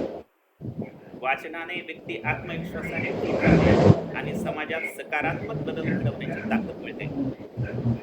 वाचनपीठ प्रतिष्ठानने गेली 6 वर्षे जे कार्य केले आहे ते या संस्काराची जोपासना, पुस्तकापर्यंत सामान्य माणसाला घेऊन जाणे, चर्चा घडवणे, नव्या पिढीला वाचनाची आवड लावणे हे सामाजिक दायित्व आहे. मी संस्थेच्या या प्रयत्नाचे स्वागत करतो आणि भविष्यातही हे कार्य अधिक व्यापक होईल अशी आशा व्यक्त करतो. ज्या पद्धतीनं गेडाम साहेबांनी विचार व्यक्त केले आणि वाचनपीठ कडून काही अपेक्षा व्यक्त केली त्या पद्धतीने वाचनपीठ कडून कार्य होईल अशी मी त्यांना शेवटी आजच्या व्याख्यानासाठी करेन. गेडाम सरांचे मनपूर्वक आभार. त्यांचे विचार निश्चितच सर्वांना प्रेरणा देणारे होते. तसेच या कार्यक्रमाच्या यशस्वीतेसाठी परिश्रम घेणाऱ्या आमच्या सर्व कार्यकर्त्यांचे मी विशेष आभार व्यक्त करतो. आपण सर्वजण वाचन संस्कृतीचा प्रचार आणि प्रसार करण्यात आपला वाटा उचलाल अशी अपेक्षा व्यक्त करतो आणि या ठिकाणी थांबतो. धन्यवाद. मनापासून धन्यवाद सर. वेळेचं भान ठेवून आणि घड्याळाकडे लक्ष देऊन सरांनी खूप आवर्त मनोगत व्यक्त घेतलेलं आहे. खरं तर सरांनाही विचार व्यक्त करायचे असणार आहेत, पण सर्वांच्याच व्यवधानाचा विचार करून सरांनी या ठिकाणी आपले मनोगत व्यक्त केले. मी सरांचे मनापासून आभार मानते आणि या कार्यक्रमाचा गोड शेवट सांगा जाताना येथून काय घेऊन जायाचे, येथे काळीज ठेवून पाय माघारी न्यायाचे. अशा सुंदर क्षणांची आठवण, सुंदर विचारांची पेरणी मनामध्ये करून मी या कार्यक्रमाचे आभार मानते आहे. सर्वप्रथम मी मनापासून धन्यवाद देते. आजच्या अत्यंत ओघवत्या शैलीमध्ये अभ्यासपूर्ण विचार आपल्या समोर ठेवणारे माननीय नरेन गेडाम सर, आपण आमचे विचारधन वाढवलेत, आम्हाला खूप काही गोष्टींशी अवगत केलं. मी वाचकपीठ परिवाराच्या वतीने आपले मनापासून धन्यवाद मानते. थोडक्यात सरांनी, चंद्रकांत भोसले सरांनी या ठिकाणी सुंदर विचार व्यक्त केले आणि आपल्या सर्वांना आजच्या दिनानिमित्त, वर्धापन दिनानिमित्त शुभेच्छा दिल्यात. सर, आमच्या सर्वांच्या वतीनेही आपल्याला सुद्धा मनापासून खूप खूप शुभेच्छा. आपल्या मार्गदर्शनाखाली ही वाटचाल अविरत सुरू राहील हा विश्वास वाचकपीठच्या प्रत्येक सभासदाला आहे. आजच्या कार्यक्रमामध्ये आमचे आणखी एक महत्वाचे शिलेदार भास्कर निर्मळ सर, मारुती सावंत सर, तसेच वाचकपीठ परिवाराचे सदस्य आशा डांगे, दादा ननवरे, गिरीश सोनार, किरण भावसार सर, मृणाल देशपांडे, साहेबराव तुपे, संजय थोरात, शरद ठाकर, योगिता राजकर, शशिकांत शिंदे सर, मनीषा उगले, हांडे सर, प्रिया धारूरकर ताई, तसेच या कार्यक्रमासाठी आवर्जून उपस्थित असलेल्या डॉक्टर स्वाती पाटील, सदानंद खराडे, दिलीप पाटील, आपल्या सर्वांचे, तसेच भास्कर मून सर. अनवधानाने एखाद्या व्यक्तीचं नाव चुकून राहिलं असेल तर ती जबाबदारी मी माझ्यावर घेते आणि आपल्या सर्वांचे मी मनापासून आभार मानते आणि अध्यक्षांच्या परवानगीने विक्रम भागवत सर, आपलेही मी मनापासून आभार मानते आणि अध्यक्षांच्या परवानगीने या कार्यक्रमाची सांगता झाली असं या ठिकाणी घोषित करते. पुन्हा भेटूया आणखी एखाद्या वाचकपीठच्या अशाच बहारदार आणि सुंदर कार्यक्रमामध्ये. मी मनीषा पाटील आपल्या सर्वांचा निरोप घेते. मनापासून धन्यवाद.